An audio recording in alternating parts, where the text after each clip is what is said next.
तो जैसा कि हमने पिछले वीडियो में यूपी पुलिस कांस्टेबल के 2019 में 27 जनवरी के फर्स्ट शिफ्ट को पेपर को सॉल्व किया था, तो इसी सीरीज़ को कंटिन्यू करते हुए हम इसके दूसरे शिफ्ट को सॉल्व करने वाले हैं। तो चलिए शुरू करते हैं फिर इसके पहले क्वेश्चन के साथ।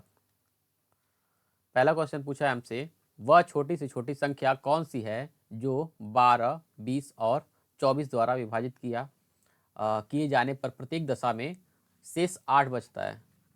ठीक है, तो 12, 20 और 24 द्वारा, तो ऐसे में हम इसको क्या कर लेंगे, 12, 20 और 24 का एलसीएम ले लेंगे। कितना आएगा, ये आएगा हमारा 120 जब आप इसका एलसीएम निकालेंगे तो। और इसमें शेष 8 बचता है, यानी एक्स्ट्रा क्या होता है, 8, तो हम इसमें एक्स्ट्रा 8 जो है वो उसमें जोड़ देंगे, तो ये हमारा 128 आंसर आएगा। आते हैं अपने अगले क्वेश्चन पे, जो कि दिया हुआ है एक्स के पास बैंक खाते में 100.82 का शेष है और 74.35 जमा करने और 50.17 निकालने के बाद वह अपने बैंक बैलेंस के साथ 5 रुपये के कितने चॉकलेट खरीद सकता है।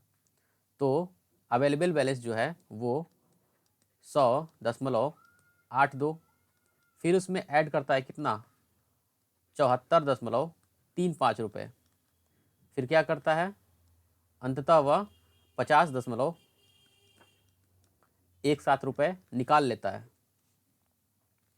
तो हम जोड़ लेते हैं, कितना आएगा, ये आएगा आपका 175.17 और इसमें से हम माइनस करेंगे 50.17, तो माइनस करने पे हमारा ये कितना आएगा, ये आएगा 125 रुपये।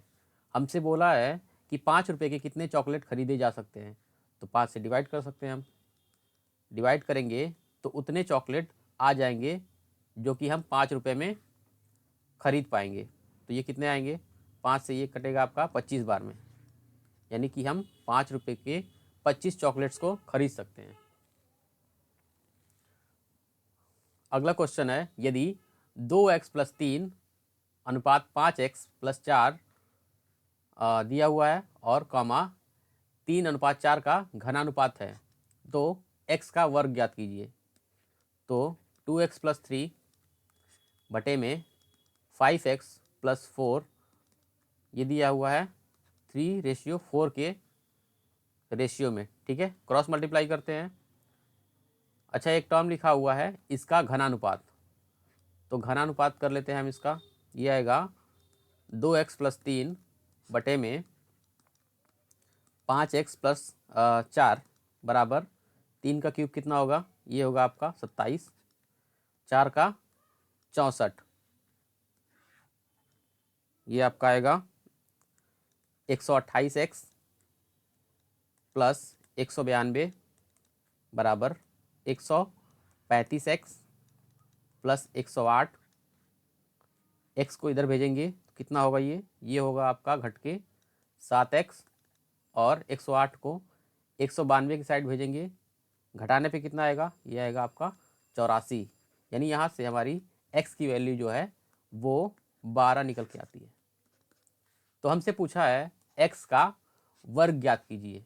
x का वर्ग होगा कितना, 12 का स्क्वायर कर लेते हैं हम, ये आएगा आपका 144। अगला क्वेश्चन है, एक परीक्षा में एक छात्र ने 85% अंक प्राप्त किए। 4 विषयों में उसके अंक क्रमशः 79, 81, 88 और 94 थे, तो 5वें विषय में अर्जित उसके अंक ज्ञात करिए। ठीक है, तो एक्चुअल में यहाँ पे 85% नहीं, यहाँ पे 85 अंक होने चाहिए थे, जो कि एवरेज के होते हैं। ठीक है, तो हम यहाँ पे ऐसे दे सकता था, या फिर ये दे सकता था कि जो मैक्सिमम जो अंक हैं, कुल मैक्सिमम अंक जो है वो 100 में से है, तब यहाँ पे 79, 81, 88, 94 और वह जो 5वां सब्जेक्ट जो है वो हमसे पूछा है। तो इनका कुल जो है कितने प्रतिशत आता है, 85%। तो 79 जो है 85 से कितना कम है, 4 कम है, 6 कम है ना, -6। और ये कितना कम है, 4 कम है, तो -4। 88 जो है 85 से 3 ज़्यादा है, तो प्लस का 3, और 94 9 ज़्यादा है। ठीक है, तो माइनस के कितने, 6 4 10, -10, और प्लस में कितना हो रहा है, 9 3 12, यानी कि हमारा जो आ रहा है ये आ रहा है हमारा प्लस का 2। तो प्लस का 2 यानी कि हमको यहाँ पे पाँचवें सब्जेक्ट में कितना चाहिए, -2। तो हम 85 में से -2 कर लेते हैं, कितना आएगा, 85 - 2, ये आएगा आपका 83। यानी कि पाँचवें सब्जेक्ट में उसने कितना प्राप्त किया, 83 अंक। एक परीक्षा में एक छात्र ने 85% अंक प्राप्त किए 4 विषयों में, उसके अंक क्रमशः, अच्छा ये तो रिपीट हो गया, अगले क्वेश्चन पे आते हैं हम। ये दिया है कुछ वस्तुओं को उनकी लागत मूल्य से 25% ऊपर अंकित किया गया था।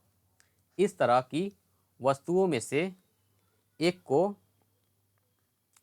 अंकित मूल्य पर 20% लाभ लेकर बेचा गया, और दूसरी वस्तु को अंकित मूल्य से 100% हानि लेकर बेचा गया।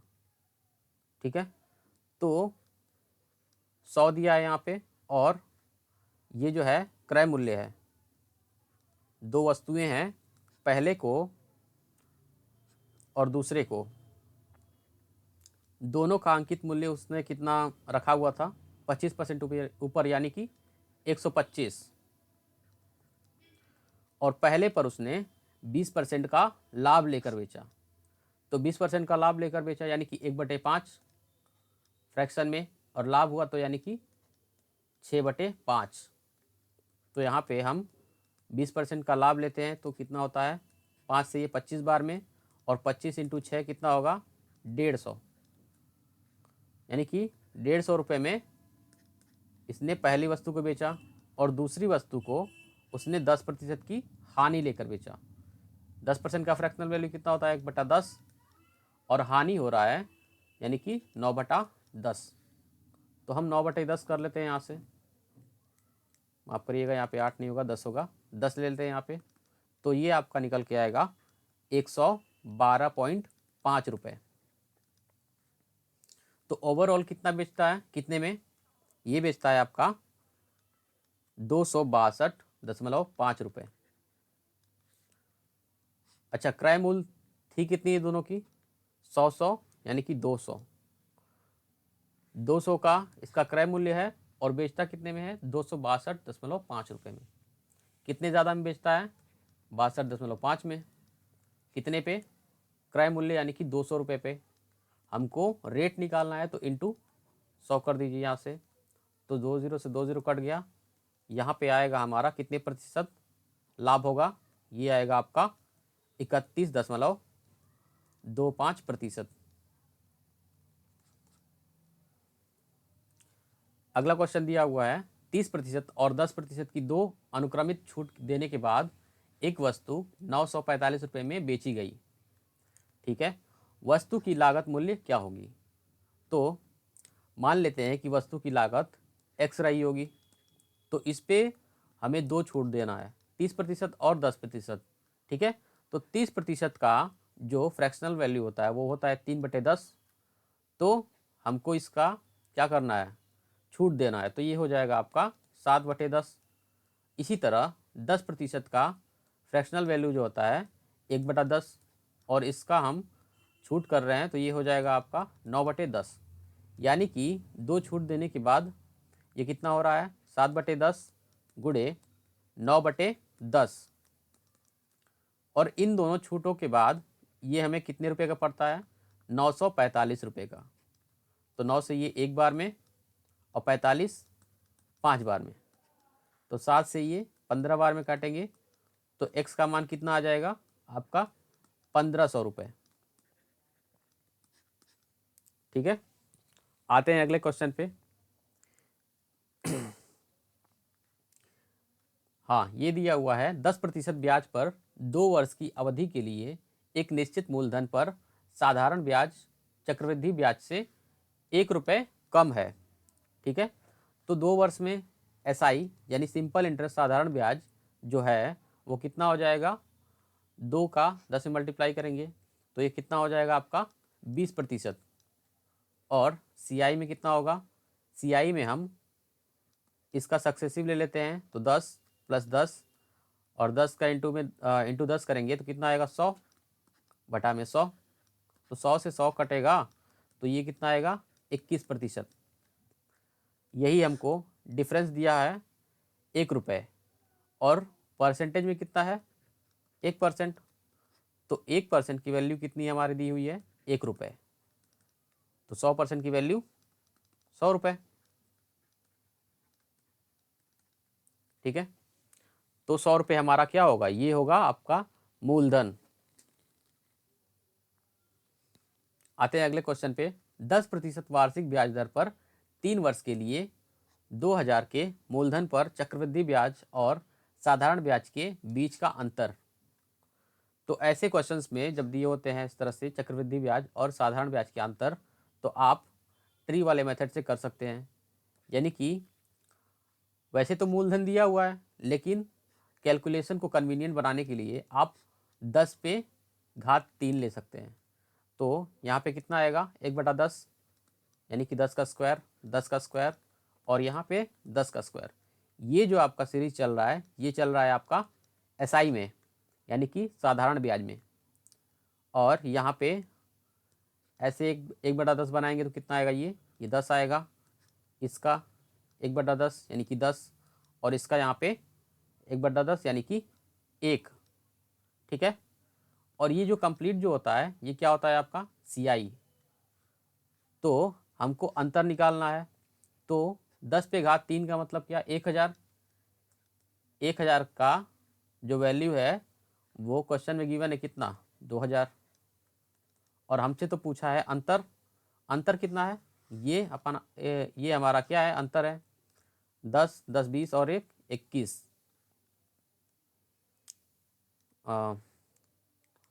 थोड़ा सा यहाँ पे कैलकुलेशन का मिस्टेक हुआ है यहाँ पे।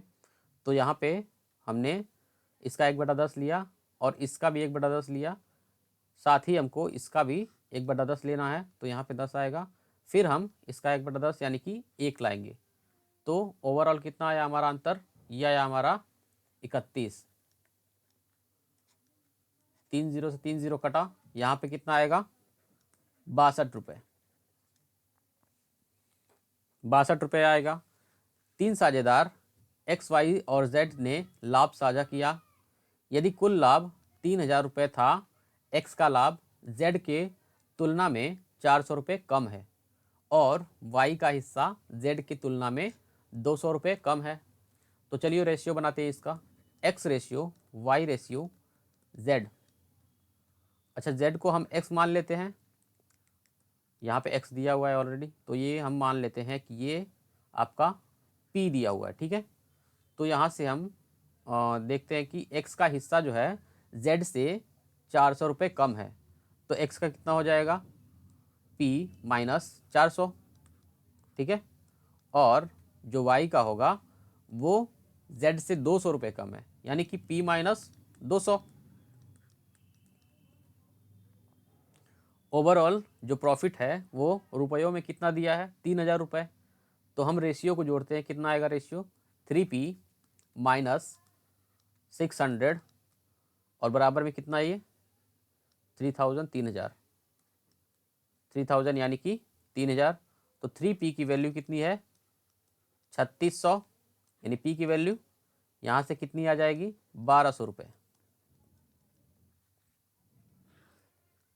तो हमको पूछा क्या है X, Y, Z का लाभ, जो हमने यहाँ पे माना था P, तो X का कितना हो जाएगा, Y का कितना होगा और Z का कितना होगा।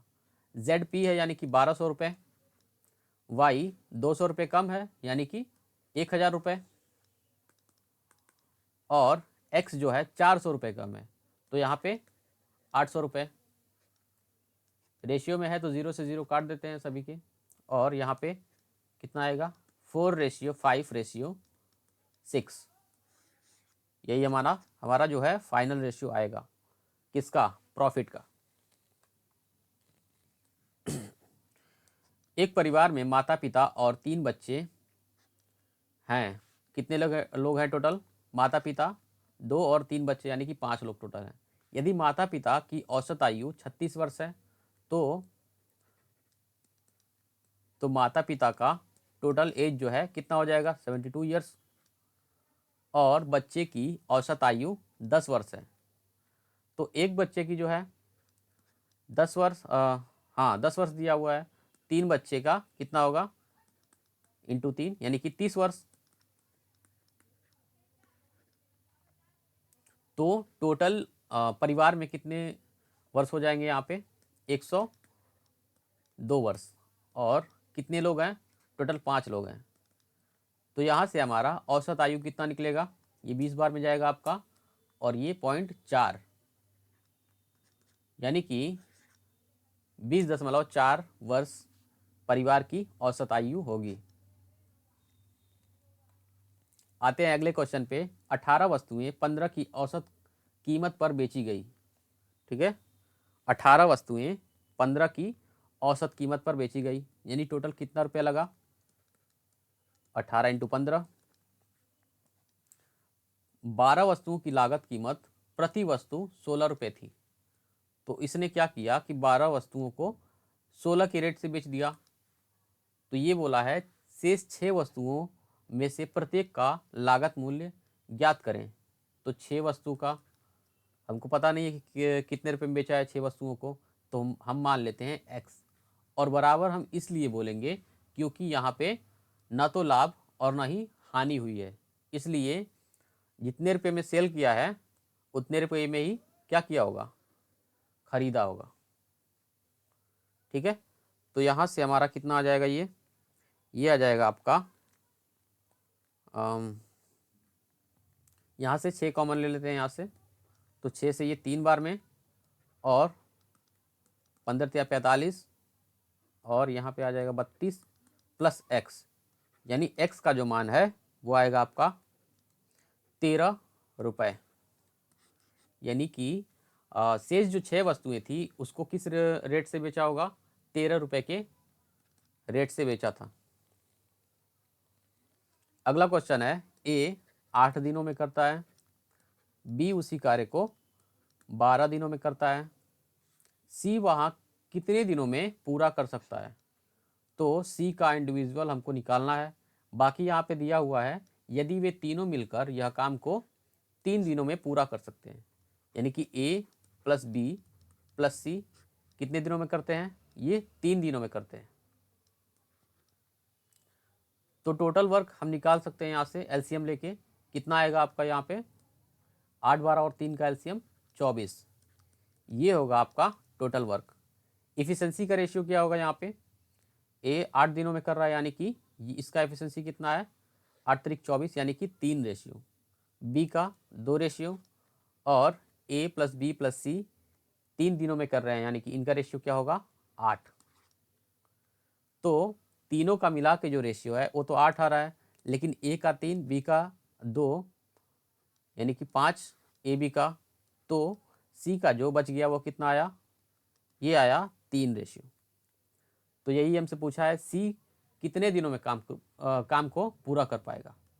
तो टोटल तो 24 वर्क है, और सी जब करेगा वो 3 के एफिशिएंसी से करेगा, तो कितना दिन लेगा, ये 3 से ये 8 बार में, यानी कि 8 दिन लगेंगे सी को काम कंप्लीट करने में। यात्रा पर गया एक आदमी पहले 120 किलोमीटर 60 किलोमीटर प्रति घंटे की गति से और अगले 120 किलोमीटर 80 किलोमीटर प्रति घंटे की गति से तय करता है। यात्रा की औसत गति क्या होगी।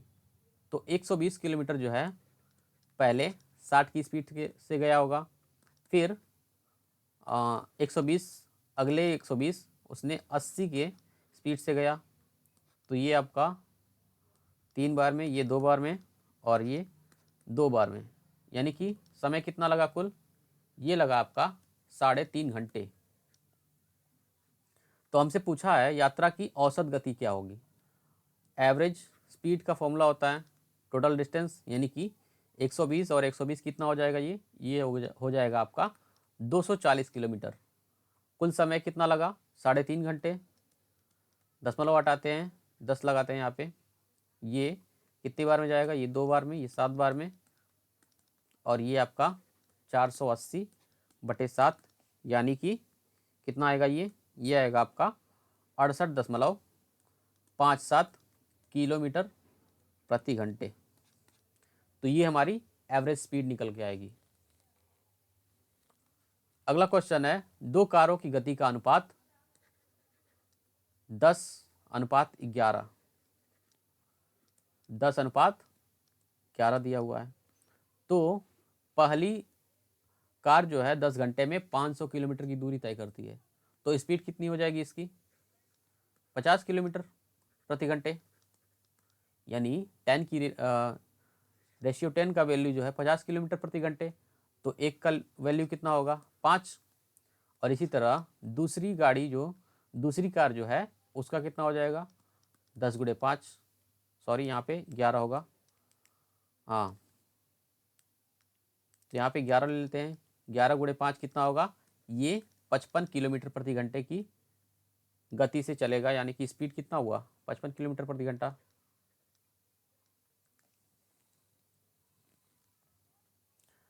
नौ सेंटीमीटर त्रिज्या वाला एक गोला 3 सेंटीमीटर त्रिज्या वाले सिलेंडर के रूप में ढाला जाता है, सिलेंडर की ऊंचाई ज्ञात करें।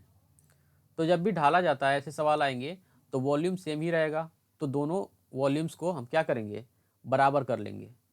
तो गोले का वॉल्यूम क्या होता है, ये होता है आपका 4/3 πr³, और सिलेंडर का क्या होता है, πr²h। तो पाई से पाई कैंसिल हो जाएगा, आर इसमें है कितना, 9 सेंटीमीटर, तो 9 का क्यूब, और यहाँ पे जो सिलेंडर का जो त्रिज्या है वो कितना है, 3 सेंटीमीटर, यानी 3 पे स्क्वायर। एच हमसे पूछा है सिलेंडर की ऊंचाई, ठीक है, यहाँ से काट लेते हैं हम, ये 3 बार में 12, 12×9 108, यानी कि एच जो है हाइट जो है वो हमारी 108 सेंटीमीटर, ठीक है। 6 से विभाजित सबसे छोटी 4 अंकों वाली संख्या के अंकों का योग और 11 से विभाजित सबसे छोटी 5 अंकों वाली संख्या के योग का गुणनफल ज्ञात करें। तो 6 से विभाजित होने वाली सबसे छोटी संख्या, वैसे सबसे छोटी संख्या होती क्या है 4 अंकों की, 1 पे 3 0, ठीक है। तो 6 से विभाजित करते हैं हम इसको, कितनी बार में जाएगा, ये जाएगा आपका 16 बार में, 4 0, 6 से ये 36, कितना बचा 4, यानी कि 2 का डिफरेंस। इस 2 को हम 1000 में ऐड कर लेते हैं, कितना हो जाएगा, ये 1002, यानी कि 1002 जो है ना, ये 4 अंकों की सबसे छोटी संख्या है जो कि 6 से विभाजित होती है।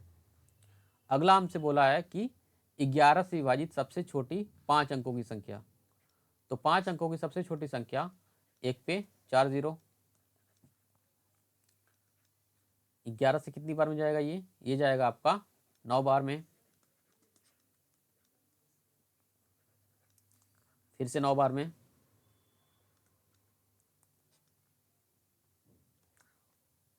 डिफरेंस कितने का, ये 10 का, यानी कि वो संख्या क्या होगी, वो संख्या होगी आपका 10,010। तो इसका और इसके अंकों का क्या निकालना है हमको, गुणनफल निकालना है। यहाँ पे 3 आएगा, यहाँ पे कितना आएगा 2, और इनका गुणनफल कितना होगा, 3 दूना के 6, ठीक है। आते हैं अगले क्वेश्चन पे। सबसे बड़ी 5 अंकों की संख्या और सबसे छोटी 4 अंकों की संख्या के बीच अंतर, ये तो बहुत सिंपल क्वेश्चन हो गया। 5 अंकों की सबसे बड़ी संख्या और सबसे छोटी 4 अंकों की संख्या कितना हो गया यहाँ पे 1000। माइनस कर लेते हैं।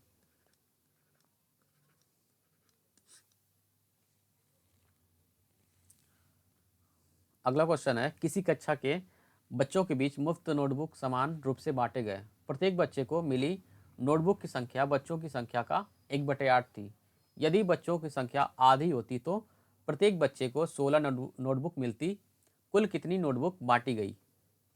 ठीक है, तो यहाँ पे अगर ये 8x था, इतने बच्चे थे, तो हमें x बांटे गए यानी कि 1/8 होगा यहाँ पे। और जब हम इसका आधा कर लेते हैं तो यहाँ पे कितने बांटता है ये 16 नोटबुक।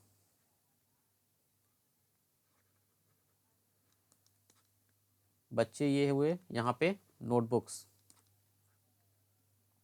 ठीक है, तो टोटल संख्या कितना होगा यहाँ पे उतना ही होगा जहाँ पे यहाँ 4x इंटू 16 होगा। तो हम इसको बराबर कर लेते हैं। 8x गुणे x बराबर 16 गुणे 4x। तो यहाँ पे कितना आएगा 64। x बराबर 8x स्क्वायर। x से x कटा, 8 से ये 8 बार में, यानी कि x का जो वैल्यू है वो हमारा 8 निकल के आता है। ठीक है, तो ये टोटल हमको निकालना है ना, तो 4 गुणे 16 गुणे 8, ये हमारा कितना आएगा, ये आएगा आपका 512। तो टोटल नोटबुक जो है वो कितने हैं 512 नोटबुक।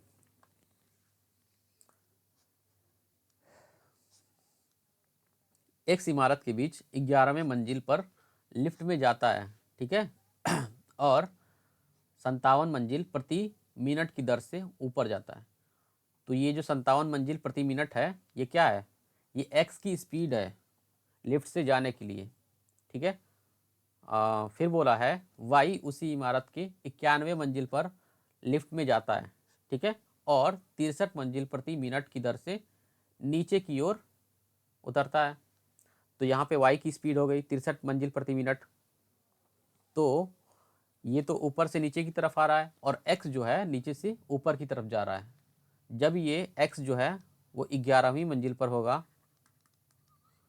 ठीक है, तब उस समय ये y जो है वो किस मंजिल पर था, 51वीं मंजिल पर।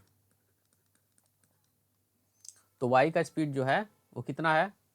अच्छा, इनके बीच की जो मंजिल कितने हैं यहाँ पे 40 है। तो 40 मंजिल को तय करने के लिए इनके स्पीड का जो है क्या दिया है, स्पीड इनका 57 मंजिल प्रति मिनट, और y का क्या है 63 मंजिल प्रति मिनट। यानी कि ये अपोजिट डायरेक्शन में आ रहे हैं, यानी कि इनकी स्पीड्स का क्या करेंगे, सम करेंगे, कितना आएगा यहाँ पे 120 मंजिल प्रति मिनट की स्पीड से एक दूसरे की तरफ बढ़ेंगे। ठीक है, तो ये आपका आएगा 1/3 मिनट। तो समय तो हमसे पूछा नहीं है, हमसे पूछा है तो किस मंजिल पर उनकी लिफ्ट एक दूसरे को पार करेंगी। ठीक है, तो हम 11वीं यानी कि x का ले लेते हैं। x का स्पीड है कितना 57 गुणे 1/3, ये जाएगा आपका 19 बार में। यानी कि जब 11वीं पे था तो उसके बाद वहाँ से 19वें मंजिल, यानी कि कितना होगा यहाँ पे 19 प्लस में 11, यानी कि 30वीं मंजिल पर वो क्या करेंगे, एक दूसरे को पार करेंगे। तो ये थे हमारे यूपी पुलिस कांस्टेबल भर्ती 2024 के 27 जनवरी 2019 के सेकेंड शिफ्ट के क्वेश्चंस। आई होप आपको पसंद आए होंगे इनके सॉल्यूशन। तो सब्सक्राइब करें, लाइक करें, कमेंट करें और अपने दोस्तों में शेयर करें। तो मिलते हैं अगले वीडियो में, जिसमें हम यूपी पुलिस कांस्टेबल के पेपर्स को सॉल्व करेंगे, जो कि आपके आने वाले भर्ती में बहुत ही हेल्पफुल होंगे। सो थैंक्स फॉर वॉचिंग, मिलते हैं अगले वीडियो में।